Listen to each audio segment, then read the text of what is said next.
twaje kwamagana leta ya Kongo ikomeje gukurikirana umututsi aho ari hose, tuvuga n'akarengane k'iwacu mu misozi miremire, iwacu Murenge, mu bice by'iwacu mu Minembwe, je ndi umunyaminembwe.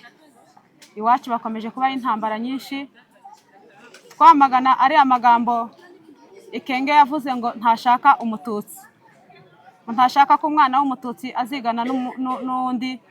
Ibyo bintu byaratubabaje cyane, twege dufite intimba nyinshi, indege zikomeje kurasa iwacu, dufite agahinda kenshi mu mitima n'akarengane kenshi, kumva ko izina umututsi twari tuzi ko twaremwe nk'abandi, ariko aho tugenda hose twumva ngo izina umututsi ntirishaka.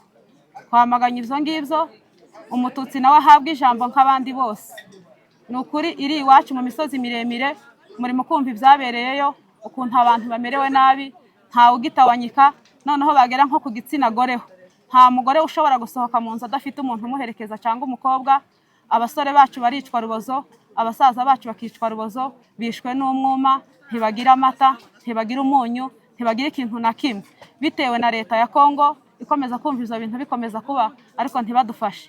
Twiyambaza n'amahanga yose akomeza kumva ivyo bintu, natwe dushaka guhabwa izina, tugahabwa agaciro, izina umututsi rigahabwa agaciro, tukareka gukomeza kwicwa rubozo, kandi amahanga ari kubirebera. Mu dutabare, mu dufashe. Twaje kwamagana leta ya Kisegeti hamwe na Ikenge bakomeje kwica ubwoko bw'abatutsi aho baherereye hose, haba Murenge, haba n'ahandi ahantu umututsi ari nta jambo agira, haba mu mashuri abana, haba muri Kongo hose. Tuje kwamagana leta ya Kisegeti ikomeje kwica abantu, baratwica umunsi ku wundi, amahanga birebera. Turasaba ubutabera ko hari icyo bwakora, abantu bakomeje kurengana, ahantu hose bageze umututsi aricwa, amahanga bireba, umututsi akaribwa, bakavuga ngo bashaka kumva uko umututsi ameze, abantu baricwa umunsi ku wundi. Tuje kwamagana leta ya Kisegeti, amahanga arabireba ko Kisegeti na Ikenge bafashe imyanzuro babicisha kuri televiziyo, isi yose irabibona ko umututsi agomba kwicwa, abantu bakaribwa, amahanga bireba, abantu bararibwa, abantu babireba, abantu bakicwa. Turasaba ubutabera ku isi hose, abantu bicwa umunsi ku wundi, abantu babireba. Turasaba ubutabera ko hari icyo mwadufasha, abantu barishwe cyane, turababaye rwose. Magana itotezwa riri gukorerwa abatutsi muri rusange. Bamaganye Kisegeti, leta ya Kongo, kuko umututsi aho ariho hose ari guhigwa, kandi ahigwa na leta ya Kongo. Ariko turabyamagana kandi dusaba n'amahanga kugira ngo adufashe, adutabare, kuko umututsi aho ariho hose leta ya Kongo iramuhiga, ihiga abana bato, igahiga urubyiruko, igahiga abasore, abamama. Ni ukuvuga ngo akarengane ni kose, urwicwa rubozo ruri gukorerwa muri Kongo, ndetse n'ahantu hose aho umututsi ari. Ni ukuvuga ngo Kongo iri kumuhiga, ariko turiyambaza amahanga kugira ngo adutabare kandi badufashe, ku buryo natwe tubona ubutabera tukarenganurwa, iryo ryicwa rubozo ry'umututsi rigakurwaho. Murakoze. Twaje kwamagana leta ya Kongo,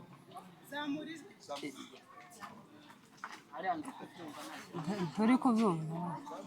Twamaganye leta ya Kongo yahagurukiye kumara ubwoko bw'abatutsi aho baherereye hose.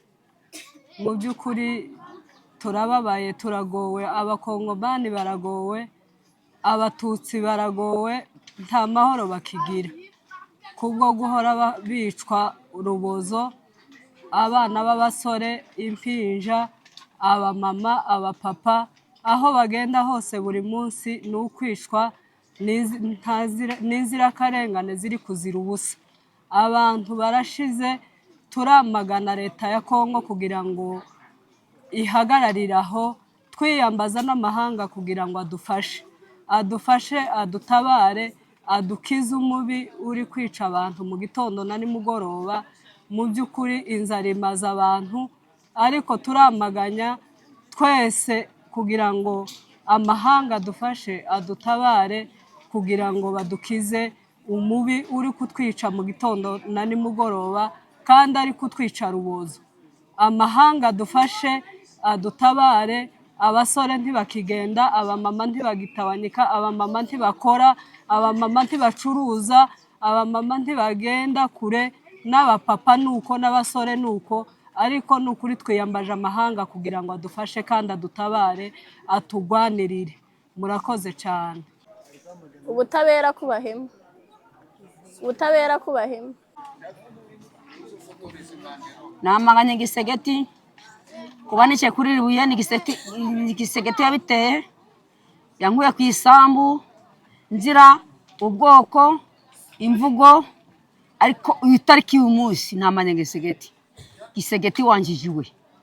Ushaka kudutunga urutoki turi mu buretwa kandi turi indushi, turi impunzi, turi mu buhungiro, ari waduhungishije. Ako ndakwamaganye itariki y'umunsi namanye Gisegeti. Ndamwama twamaganye leta ya Kisekedi, twamaganye n'imvugo nyandagazi, imvugo yatanzwe n'umugaba w'ingabo Steve Ekenge yo guhohotera abatutsi. Umugore washatswe n'umuzayirwa yamushatse amukunze. Twebwe niba twarashatse umugabo w'umuzayirwa twari tumukunze nk'umugabo wacu, ariko kuvuga ngo abana tubyaranye n'abo bazayirwa bicwe, iyo mvugo turayamaganye. Kubw'ibyo turatabaza ubutabera kugira ko budufashe iyo mvugo nyandagazi icike y'ivangura. Umuntu n'inkundi, nta mututsi, nta muhutu, nta mukongomani, twese turi bamwe, tuva amaraso amwe.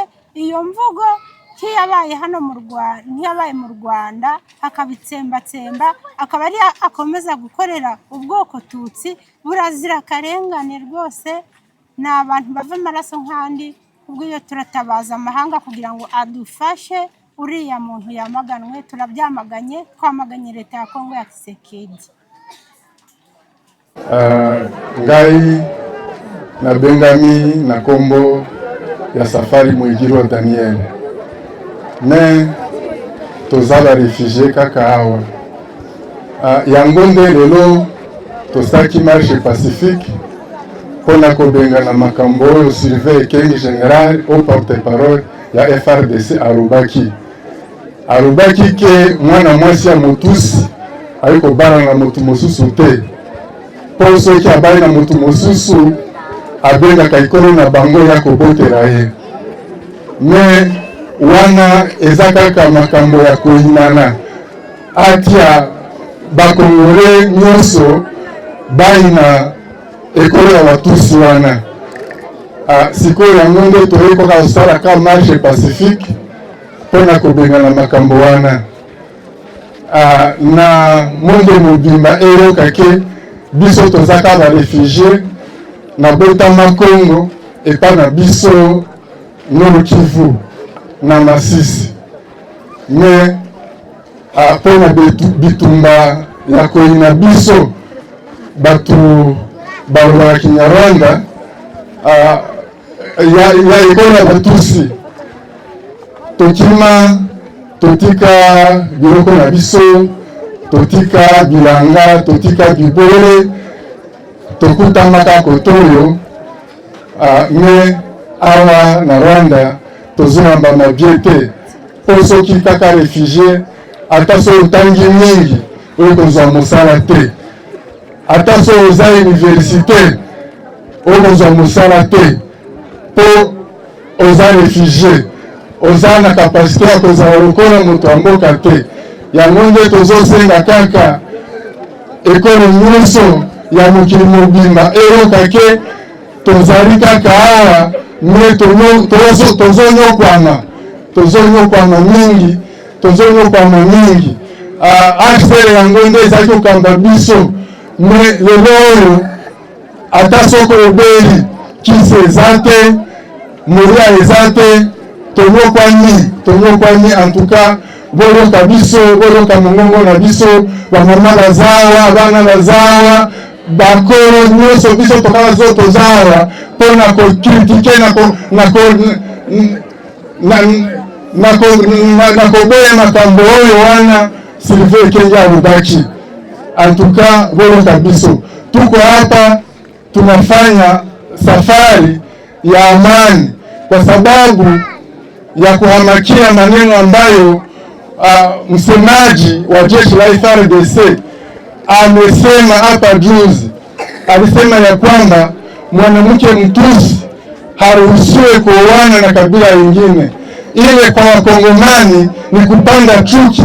Hata kama tunatoka hapa tunafika katika nchi ya Kongo, wenzetu wa Kongomani ambao tutakuta kule watatuchukia kwa sababu ya maneno ile ambayo ilisemwa na mkubwa. Ndio maana tunahamakia ile, tumefanya safari siku ya leo kwa sababu ili tuweze kusema sauti yetu isikilikane kwa mataifa yote ambao wanatusikiliza, ambao wametusapoti na kufanya tukue hapa. Ndio maana tumekuwa hapa, tumefanya msafara wa amani ili tuweze kusema sauti yetu isikilikane kuhusu maneno yale ambayo iliweza kusemwa na yule generali msemaji wa FARDC. Asante na shukuru.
Sukhoi, hein? Non drone de Sukhoi et Tshisekedi pour notre communauté Tutsi. C'est trop, c'est trop. Tshisekedi via son contre-parole général Sylvain Ekenge pour la discrimination en enfant Tutsi. Encore une fois, Tshisekedi via son porte-parole général Sylvain Ekenge pour la discrimination en enfant Tutsi. Comme l'action qui a été être actée ici, nous voulons la paix comme les réfugiés qui sont localisés dans le pays du Rwanda. nous voulons la paix vraiment. Le temps de la RDC ont déjà pris comme le peuple Tutsi comme les herbes. On peut utiliser ces mots si possible. Mais nous voulons la paix. Nous voulons la paix, nous ne voulons pas la discrimination qui est localisée dans l'est du pays, je dis le pays RDC. Nous voulons la paix comme les Tutsis, comme aussi nous sommes les Congolais, nous sommes nés dans cet endroit-là. Nous voulons la paix comme les autres qui ont dans de différents milieux en RDC. Nous voulons la paix, nous ne voulons pas être toujours ici. Nous voulons aussi avoir la richesse comme les autres et comme nous l'avons avant. Nous sommes nés dans des différents camps, mais nous voulons aussi être citoyens comme les autres. Merci. IFC, M23, MRDP, we support you in RDC. Twebwe impunzi z'abakongomani ba Nyabiheke twamaganye leta ya Kongo ndetse n'umuvugizi w'ingabo wayo Laurent Kenge imvugo y'urwango rw'amacakubiri ukangurira abakongomani bamwe kwica bagenzi babo bo mu bwoko bw'abatutsi kubamaraho. Turabyamaganye Tshisekedi na leta ye.